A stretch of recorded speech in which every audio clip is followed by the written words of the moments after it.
The NFL draft is over, and the Minnesota Vikings have their guy. It is Donovan Jackson.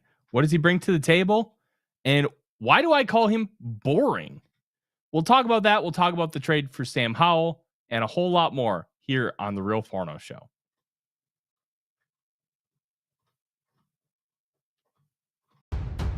Ladies and gentlemen, welcome to the Real Forno Show, hosted by the one and only Tyler Forness. AtoZ Sports sought him out to be their Minnesota Vikings reporter and NFL analyst. And he's a proud contributor over at SKOL North's Purple Daily. Tyler is also the captivating host of The Good, The Bad, and The Hungry on the Voices of Wrestling Podcast Network, and a founding member of Vikings First and SKOL. Welcome, ladies and gentlemen, to another episode of the Real Forno Show. I'm your host, Tyler Forness. With me in the top left corner is producer Dave, and we are sponsored by our friends at Underdog Fantasy. With those Wolves up 3-1, it's going to be an extra fun time Wednesday night. Dave, I kind of had a day off yesterday, but let's be real, I did not have a day off yesterday. You have been going nonstop because you guys had two old bloggers, which Darren came to. Good for him. How are you? I'm actually doing good. I got a first full night's sleep last night. I'm all right. Hey, you know what? A full night's sleep is good. I got out of bed close to I left my room at about 10 o'clock because I got up, took a shower, and Odie was excited. He's like, all right, we got to start the day.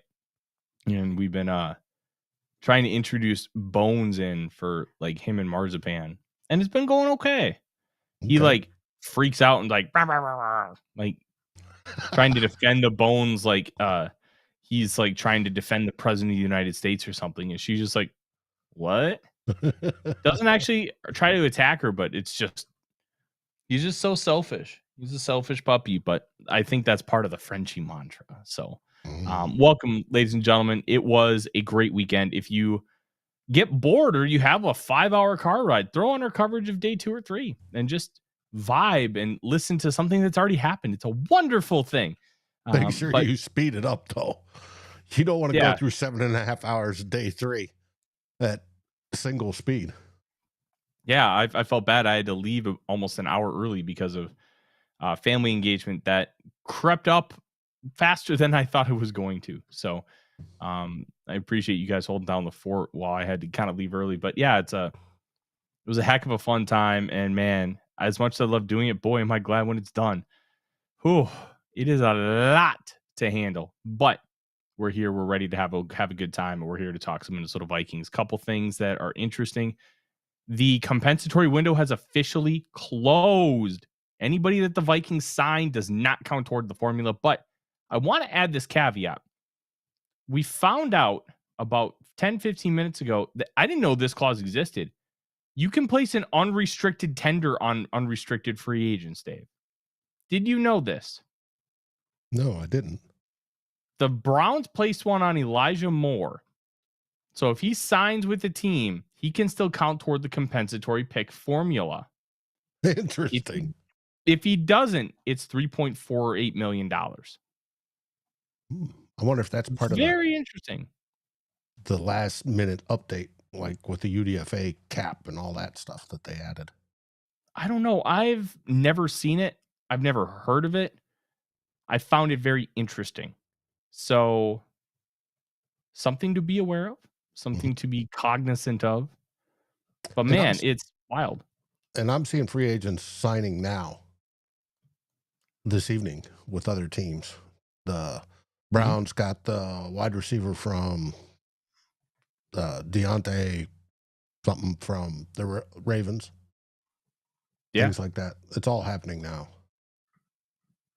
It was Deontay Johnson signed with the Browns, which the Browns are the funniest team of all time. They just are. They're so damn funny.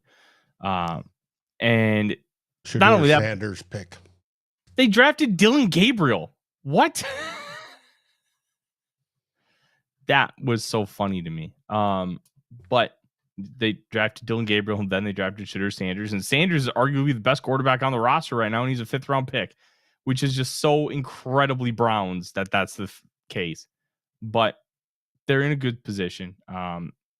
We can talk about another trade, which we'll probably start off with. Sam Howell. Vikings and Seahawks basically swap Sams, and the Vikings get a 3rd-round compensatory pick out of it, and they didn't have to give up an actual pick. And I want to credit good friend of the show, Luke Braun, for mentioning this on Locked On Vikings this morning, that it, like, when you make quarterback trades, when you make trades for backups and stuff, if you make them during the draft, they become significantly cheaper because you're talking about an asset that's right now, right here. You're not talking about something that's in the future. So they played the long game, they waited it out, and now all of a sudden you get Howell for a 30-pick drop in round 5 to round 6. Okay, that sounds great. And then they turned that into 201 and 202. So they got two extra players out of pick 172. If you want to look at it this way, all the trades the Vikings made, they turned 187 into Sam Howell picks 201 and 202. And all it cost them was moving down from 97 to 102. That's it. Pretty simple. Nothing crazy. Not wild, just simple. And with Sam Howell, I think it was Kwesi, said he and Kevin O'Connell had been looking at Sam Howell and high on him since 2022. Yeah, that's another factor, and it's something I'm probably going to write about, because scouting, and this is one of those things where when a team trades for a player, like I think the Ed Ingram trade from like a month ago really signifies this. So Ed Ingram goes to the Houston Texans for a 6th. Kind of felt nonchalant, right? Like, why in the world are they trading Ed Ingram? Like, how did they find a buyer for him? That's kind of the prevailing thought. Well, this is where coaches and GMs need to be separate. Coaches are wired to, I can fix him. I see what he can do. I can fix this and he can be a good player. That's their job. They're teachers at heart. They're supposed to be able to think that they can fix you. It is the general manager's job and the front office's job to tell you, no, you're stupid. We're not doing it. He's not salvageable. That you need like that devil on your shoulder to tell you that it's not a good idea.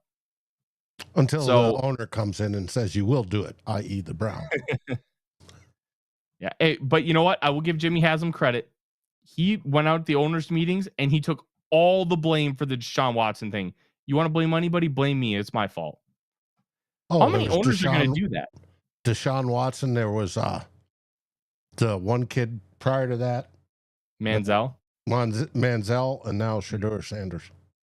Yep. Well, we don't know for sure that ownership told the Browns. Have you seen the reaction in the draft room?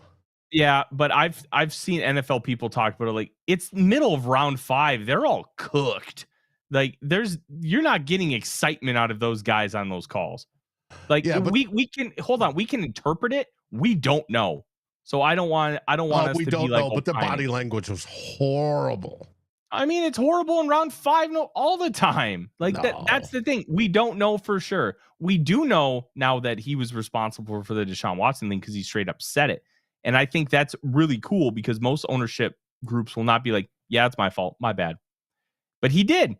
And he's got a lot of problems as an owner. I mean, just go look up the Flying J scandal stuff. But that was really cool to see. It felt like a positive step forward for that franchise. But anyways, I can't even remember what the original point was. I do not remember what the original point was. I don't either. But Freddie asked, how many UDFAs can a team select? They can sign as many as roster spots they have on the 90-man roster. The Vikings' first class was, I think, 7, but they had a lot of roster spots already filled. And the last couple, they've signed like 17 to 20. So it all depends on how many guys you have. And that's a big thing. Thank you, Daniel, for the kind comment about our draft coverage. I thought I could have been a lot better, but at a certain point, I was just zonked. it is a lot. It's a lot of fun, but it's a lot with all the writing and then the Purple Daily stuff, traveling, and then staying up till like 3 a.m. Thursday night, and then working all day Friday, and then doing the stream, and then working Friday night late into the night, and then Saturday. Yeah, it gets on you, but I would rather do this. I would rather do this and then go to a job. Yes, it's a lot of fun. But okay, I think the original point was the Vikings, like, they got Howell for basically nothing, and it was we were talking about the unrestricted tags. Mm-hmm. It's interesting. I don't think the Vikings have ever used one. I've never heard of it until now. Never heard of it. But it's an interesting element to where I don't believe it's like a tender in that you can like match the contract. I'd have to like try and figure out the official language in the CBA, but with restricted free agents, you can what do you call it? You can match the contract. With an unrestricted free agent, I just think that the player can sign that deal whenever they want. So it's also advantageous for the player. Be like, hey, I have this deal. Now it gives them a bargaining chip. Be like, I'll sign with you, but I need more than this. Give me 3.6 or 4. Be like, they say no. I'm like, okay, I'll go sign with the Browns. Bye. And it gives them the ultimate form of leverage. And then the Browns can potentially get a comp pick. But teams might not want to do that if they're in line to get a comp pick. That's where things get a little tricky. So it'll be interesting to see how that parses out, if that ends up manifesting into anything. But I'm really intrigued by that aspect. And the Vikings right now are projecting you 2 comp picks, potentially a third if Trent Sherfield or Johnny Munt end up bonusing enough, or Nick Mullins even bonusing enough to end up qualifying for that contract. Because remember, it's not just total salary, it's also percentage of snaps played. So if Nick Mullins has to end up playing like 2/3 of the year, adding 66 points to the like 20 points that he's got, or 25 points with like a $2.5 million average annual value, that could bump him up into comp pick range. Like, that matters. And it's a significant jump. So it's interesting, but the Vikings now have the ability to sign unrestricted free agents. I personally don't think they will sign anybody. Everybody's like, oh, Asante Samuel Jr. He might have to retire. Yeah, I hear you, Merlin. He might have to retire. It's a shame. But that's part of the issue with Asante Samuel Jr. He's got a bad shoulder and a bad neck. Not good for a cornerback to have those kind of things, because that you tackle, you put this area in harm's way.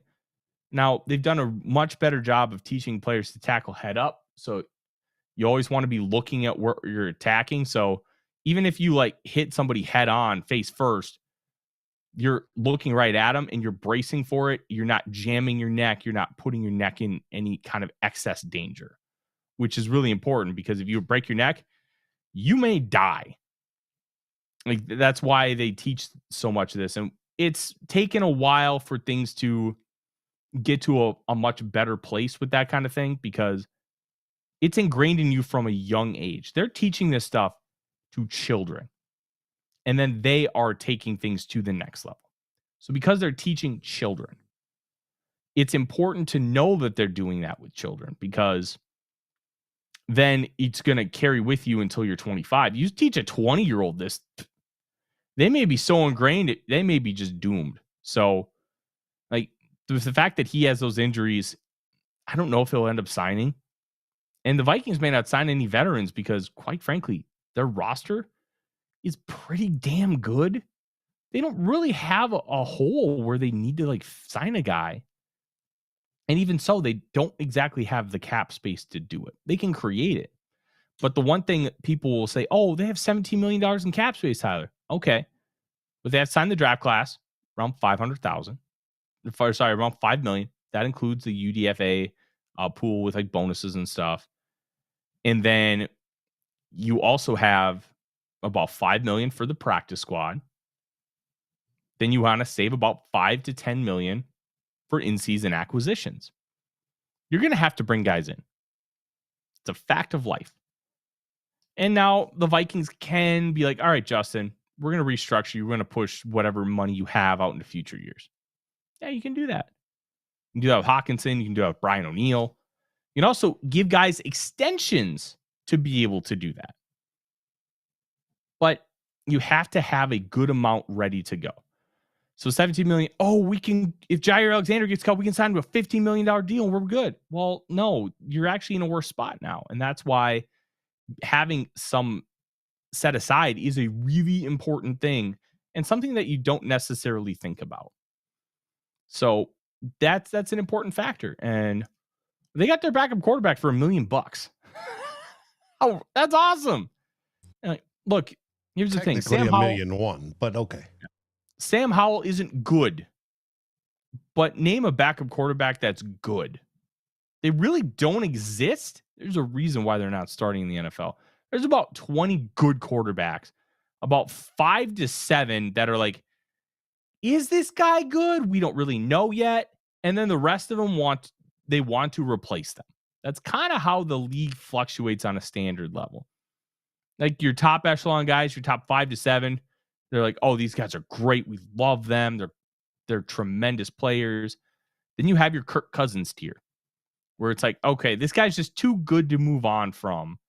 And then you have your guys where it's like, all right, Derek Carr, you're cooked. We want to replace you, but we don't really have a lot of flexibility to do so. And those things all factor in. And because of that, the backup pool becomes a bunch of guys who are like, oh, he can do these couple things right. And maybe I can fix some of the other things. I call it the Chase Daniel tier. The post-Bengals Andy Dalton. Andy Dalton can win you a couple games, but he's bad. He's not a good quarterback. But he can do enough good things to keep you afloat. And that's kind of what Sam Howell is. He's got a very good arm. Not elite, but it's very good. He's got the ability to stand in the pocket and with that toughness, take a hit, throw the ball over the middle of the field. And he's got a grit to him. He's a more than capable runner and he can extend plays. Outside of that, he takes a lot of sacks, a slow processor, and doesn't always sense pressure when it's coming. Now, you can fix some of that. But how much are you going to be able to fix the sack thing? Because the sack thing is something that does translate from college to the NFL. His pressure to sack rate wasn't awful in college. I believe it was somewhere around like that average threshold, which is like about 21%. And as Freddie mentions in the chat, Sam was a starter for a year. He had one of the worst sack totals of all time. He also, he might have thrown the ball more than every quarterback ever in a single season. Don't quote me on that, but it was incredibly high. It was like something like 650 pass attempts. So, I mean, he did get sacked about 10% of his dropbacks. But even so, we're not talking like a guy who had like 400 dropbacks got sacked 60 times. He was dropping back nonstop. So there are some things where, hey, we can contextualize it enough to be like, okay, I think we can mitigate this if he's in our building. We can mitigate this enough if he's our quarterback. But hey, he's taking 4 sacks a game. Maybe if he's a starter, we get it to 3. And then that in itself could add 5 points a game to your total. Because sacks are the biggest factor in derailing drives. Like a holding penalty is big, but you get the down back. So even if it's 1st and 20, you have 3 downs to still get 20 yards. If you get sacked on 1st down and it's 2nd and 18, you're down to 2, buddy. Makes it significantly harder and more difficult to be able to unbury yourself out of those holes. So if they can mitigate those sacks, and with his rushing ability, which is a good trait that he has, I think he's a good backup.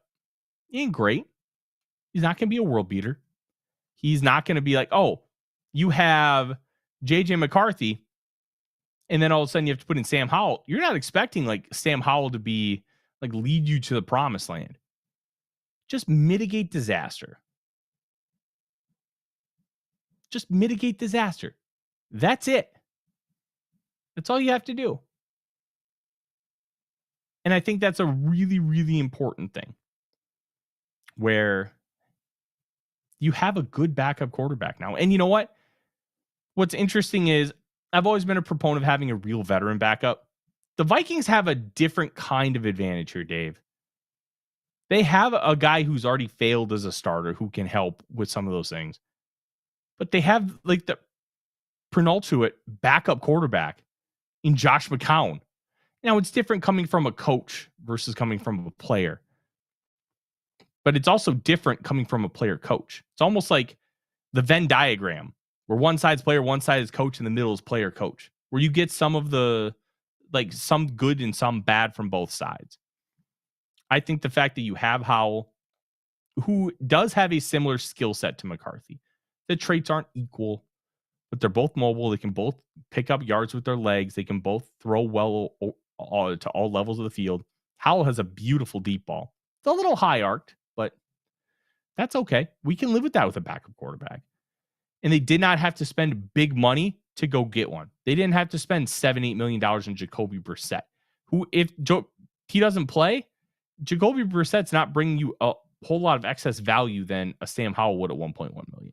So those things all matter. And I'm really excited about the fact that they added him as a backup. In fact, I wrote about it 2 weeks before it happened because I thought it made too much sense. And you know what? I get the victory lap. How they did it in the draft was just brilliant. Mm-hmm. Just brilliant. You were talking about neck injuries. I don't know if everybody saw, but Ryan Watts, who played for the Steelers, his career is over because of neck injury now. And they released him today. They said there's no way he's going to get back in where he could play, unfortunately. Yeah. Hopefully, I think because he has to medically retire, I do believe that he gets NFL benefits for life. I believe you're right. I think it's tough because I think you have to have at least 3 vested seasons and then play into a 4th in order to get like full benefits. Retirement style. But I think because of he suffered such a catastrophic injury that almost killed him, I think he qualifies. Yeah.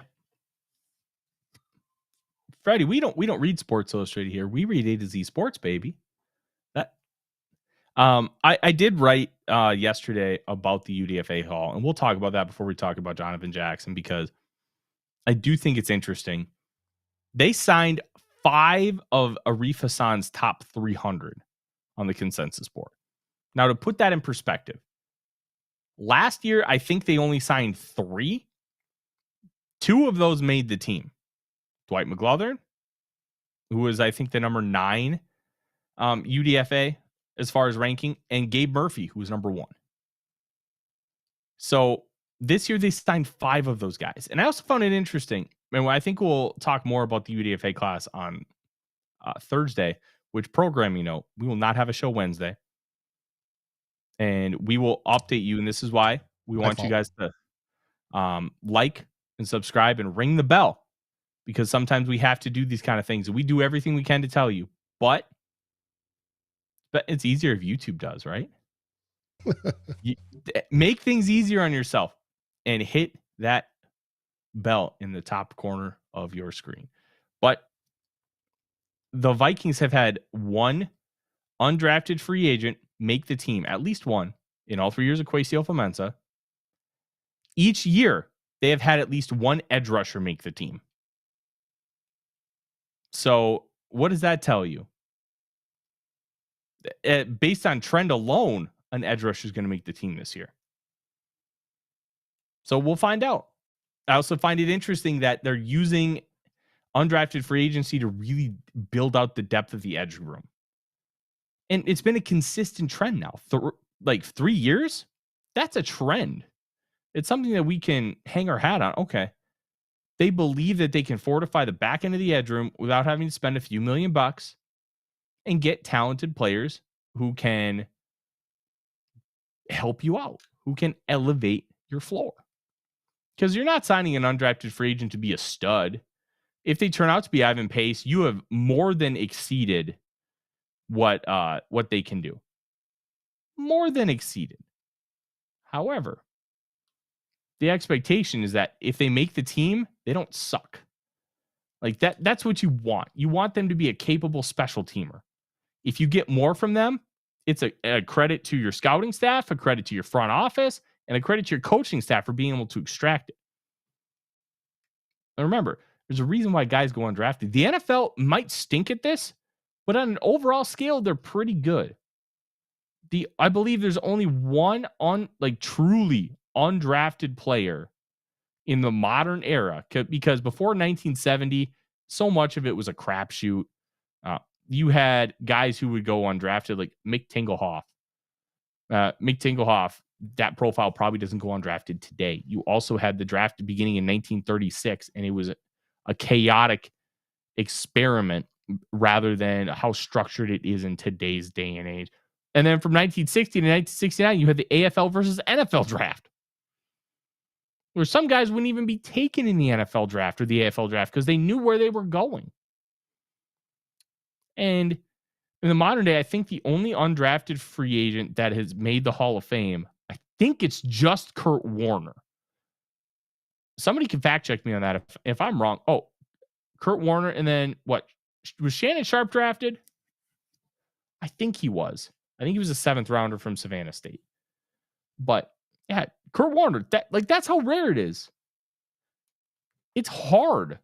I'm going to look this up because I think it's an interesting point. It is an interesting point. All right. NFL, the all-time undrafted team, 500 undrafted players currently in the NFL, 15 current members of the NFL Hall of Fame. So let's kind of look at some of these. Okay. So number 1 is obviously Kurt Warner. But like Drew Pearson was undrafted. All right.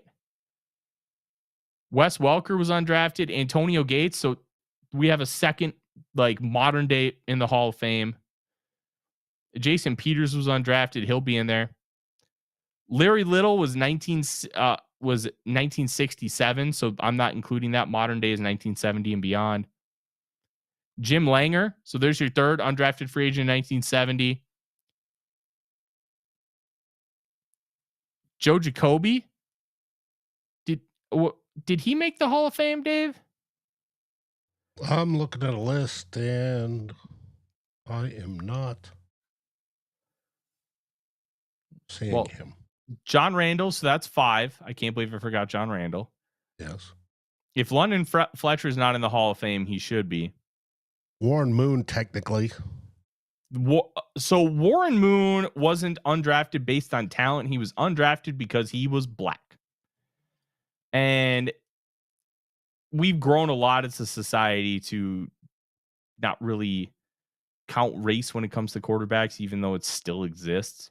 But so much of it is has just gone out of our ecosystem, where you look at a quarterback and you don't talk about him as a black quarterback. You talk about him as a quarterback, which is a very, very good thing. James Harrison is a Hall of Famer. That's a good one. Ooh, Dick Night Train Lane. Yeah, so there are actually a decent amount, but you can tell they're still rare. It's rare to find a Hall of Famer that's a modern day undrafted. So I think it's interesting that so much is expected of some of these guys because it's very difficult. I know people are talking about Logan Brown. He's 24. He's a 6th-year guy. He also got kicked out of Wisconsin for beating up a teammate. Or the quote was striking a teammate in practice. But Dave, you played football. Fights in practice happen a lot. Getting kicked off a team for striking a player in practice tells you, or at least it tells me, that it's a little more egregious than just I punched you. It know may what I be mean? like taking your helmet and swinging it at somebody's head. Mm-hmm. It could be something where like he just beat the piss out of somebody. I don't know what the specifics are, but I would want to know. Like before I personally would have signed him, I think it would be really important to know. But some really interesting UDFAs. I like the running back, Trey Stewart from Jacksonville State, was just a monster in Rich Rod's offense. More of like an in between the tackles kind of runner. Does have some long speed. He's only 5'8", but he's over 200 pounds. But in order for him to make the roster, he's going to have to prove that he's capable enough on special teams because Ty Chandler's elite in those areas. So in order to make Ty Chandler expendable, you have to have somebody to replace him in those roles. Not something you necessarily think about from like a true talent standpoint, but it does matter when it comes to roster construction. So something to be mindful of when we have a lot of these conversations. Silas Bolden and Dominic Fleming, the two wide receivers, they're also returners, and returns are going to be a bigger factor this year because of how they've modified the kickoff.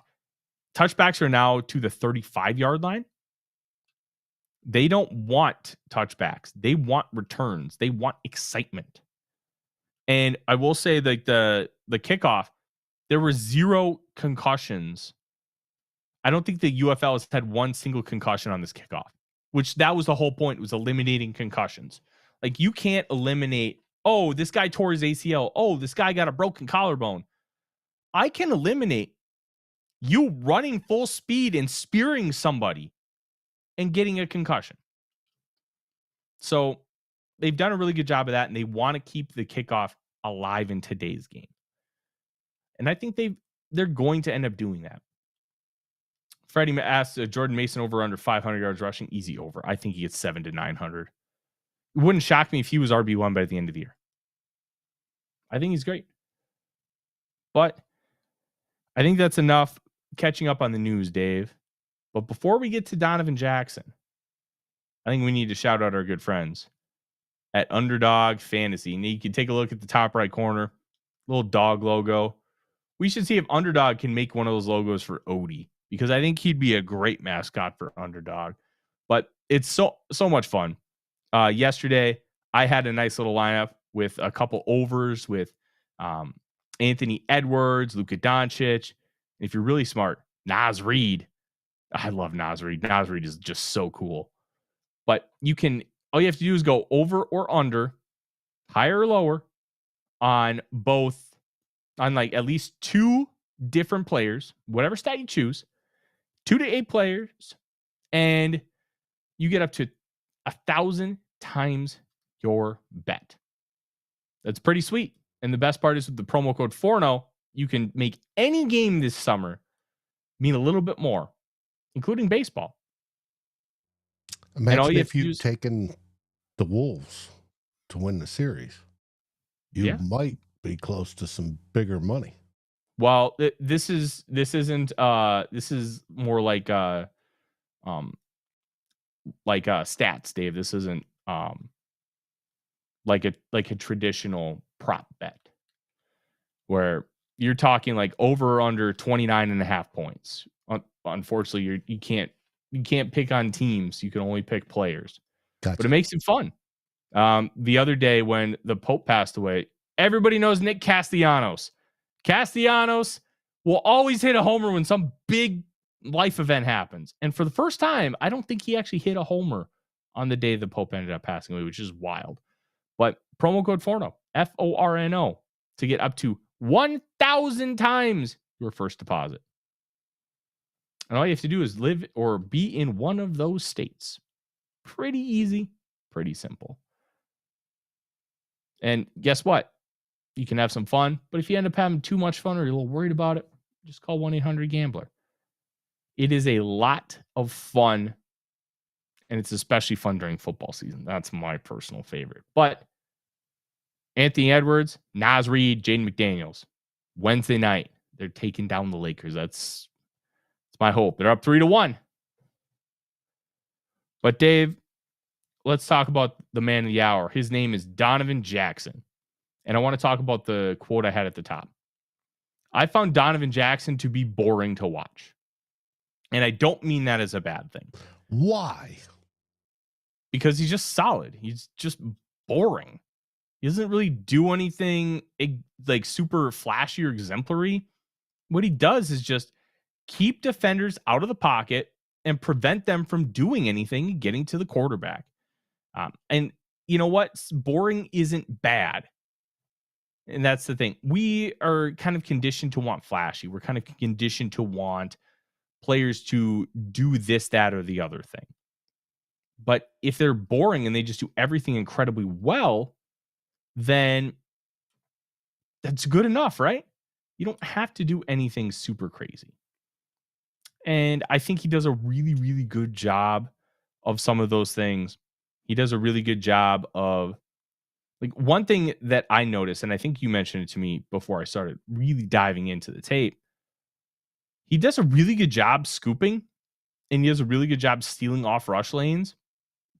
He almost like flip torques his hips and then holds up at the point of attack and does not let guys around him or get through him. He does a really good job leveraging too. And I think those factors are really, really appealing. I think he's got a really nice amount of power. He's got some pop in his hands. I wish he would drive a little bit more, but I think some of that's just a coaching technique.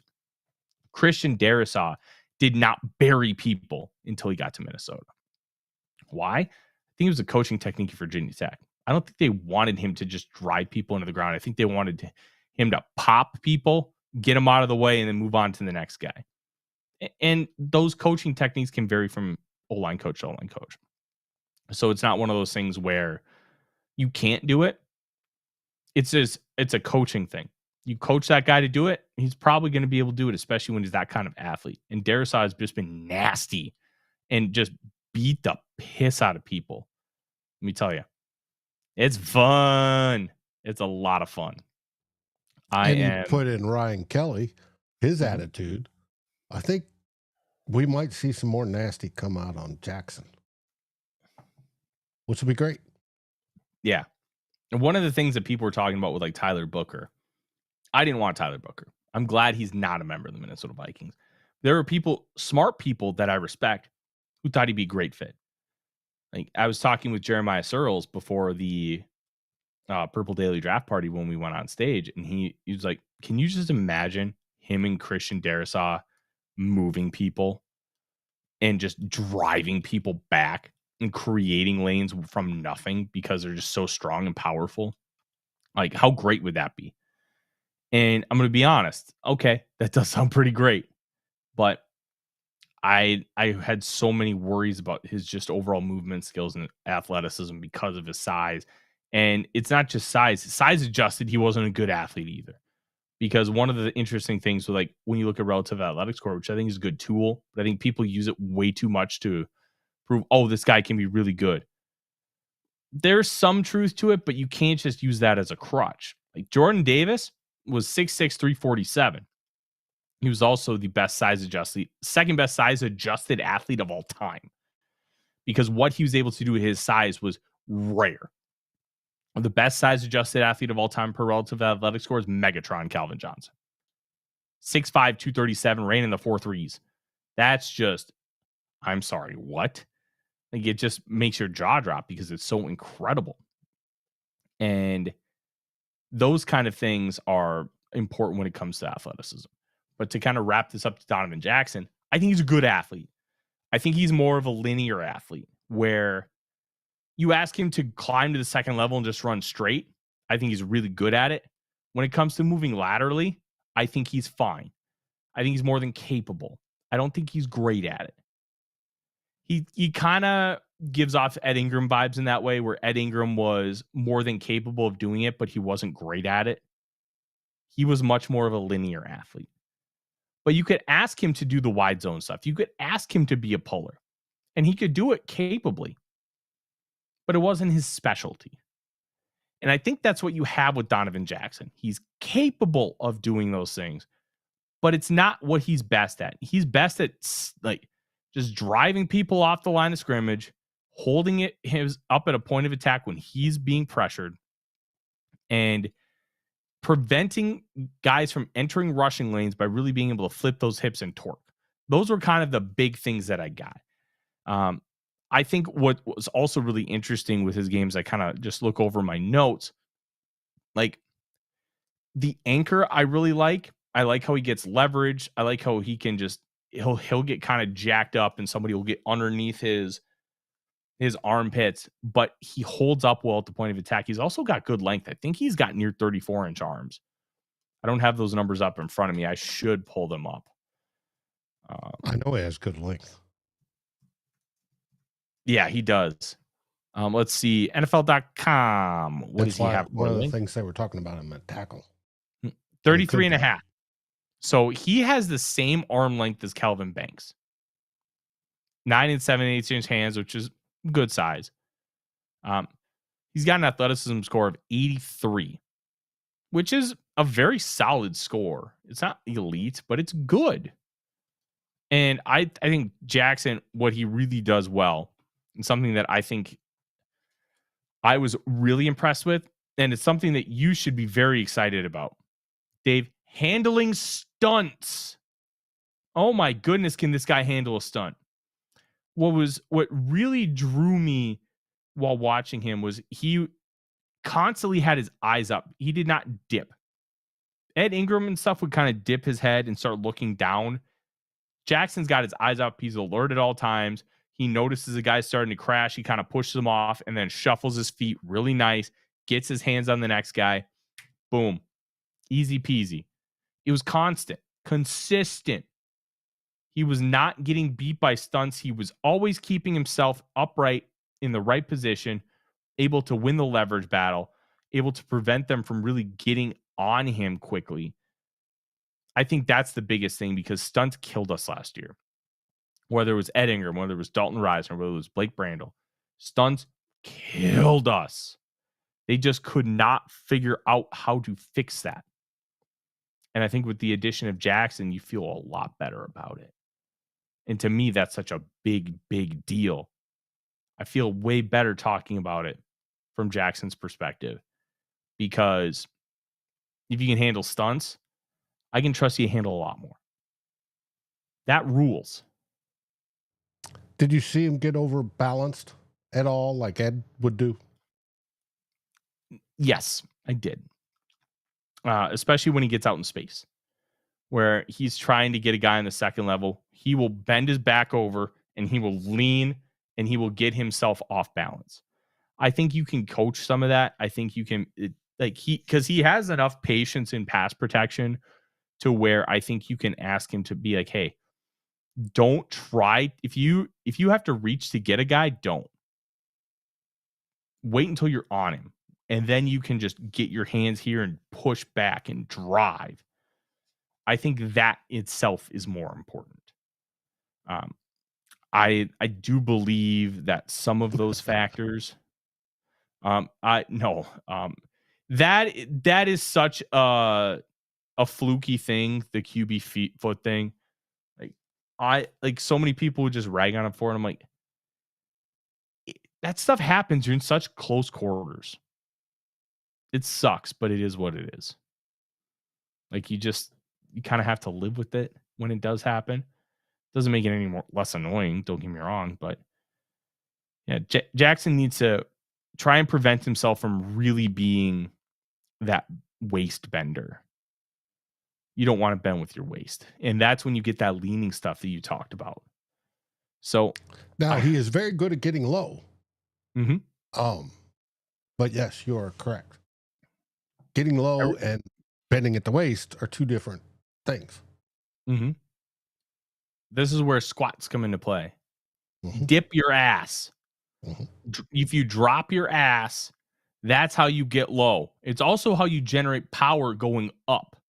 So if you drop your butt and then you try to explode upward, and even in like a projectile motion where you're kind of going at an angle where you're trying to really get underneath the armpits, it's going to help you. It's going to make a difference. And I think with Jackson's case, his ability to do that, plus he's 6'4", so he's tall, but he's not a giant.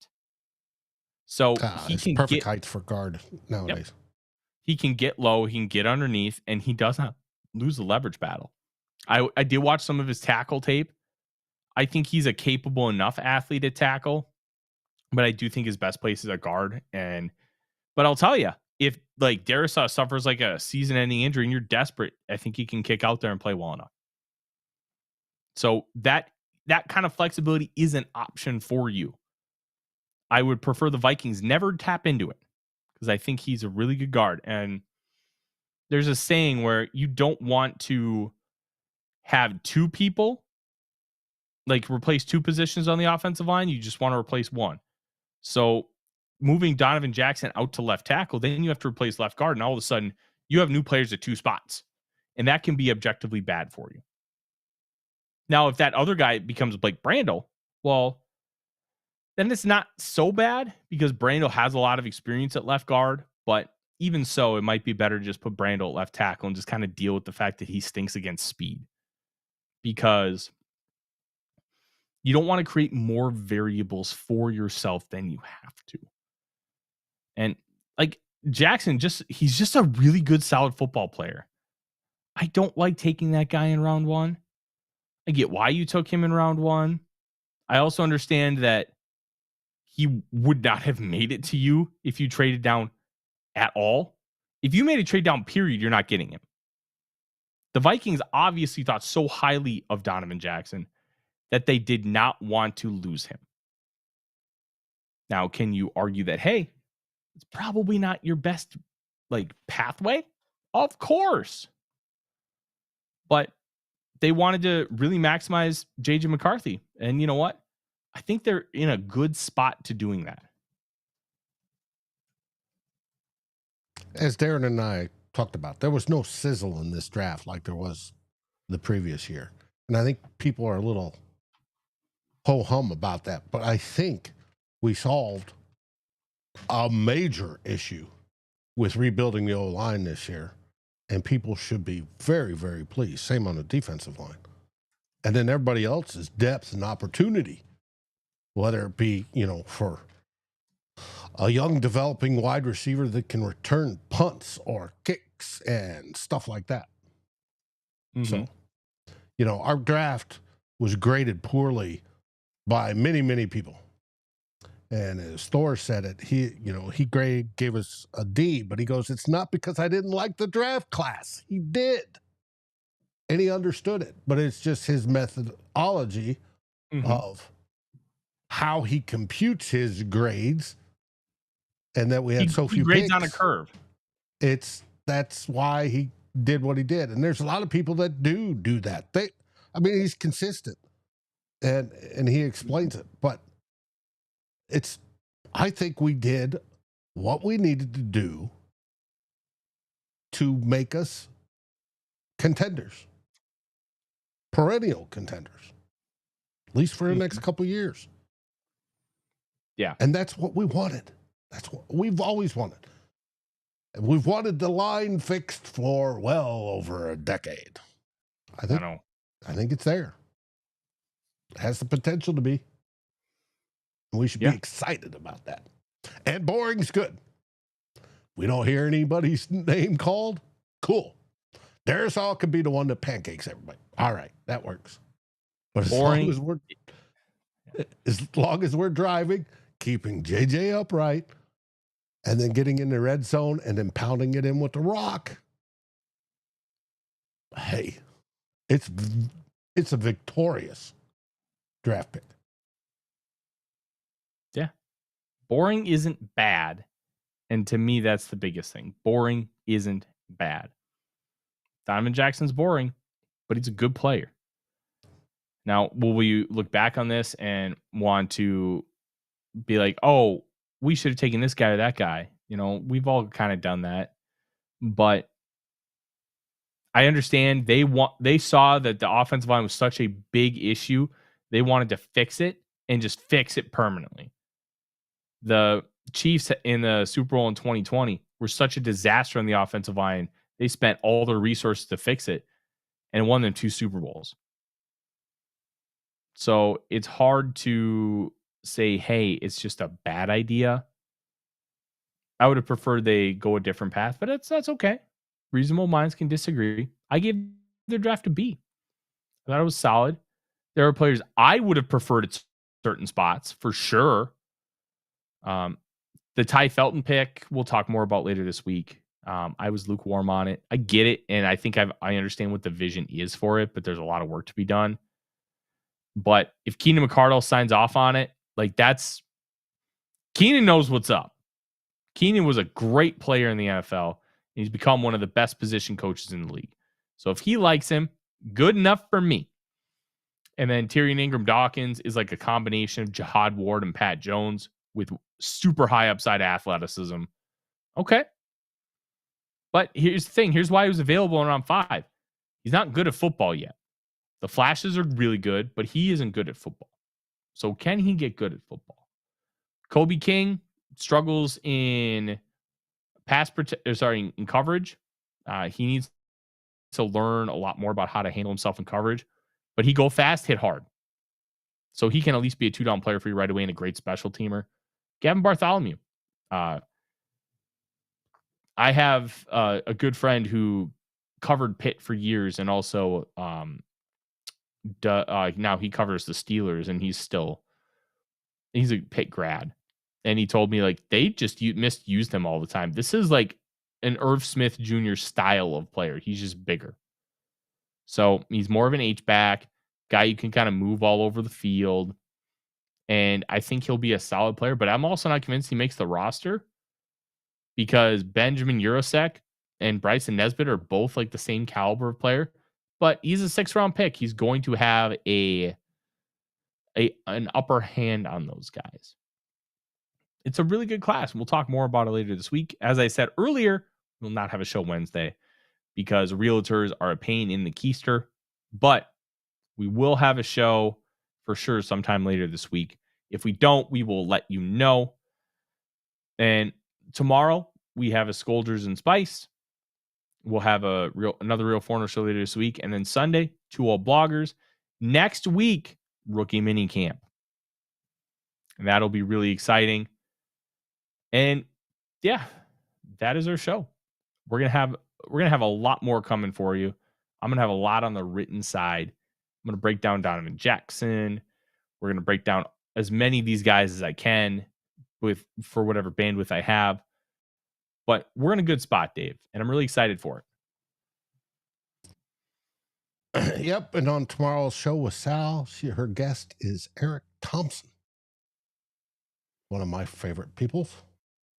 Very nice. From Climbing the Pocket. Hey, you know what? Eric can cry about how he didn't get Gray Zabel. You guys can cry together. I always say that because Eric, he's a great guy, but he's an NDSU grad. So there's a little extra oomph in that spot. But that should be good. And we're going to have a lot more good stuff. Hey, we're not going to go away just because the draft is over. Nope. We'll be here. We'll be here all summer long. Do a bunch of training camp stuff. You will not want to miss it. Thank you guys so much for joining. We're going to have a lot more. I'm Tyler. He's Dave. SKOL Vikings, everybody. SKOL Vikings.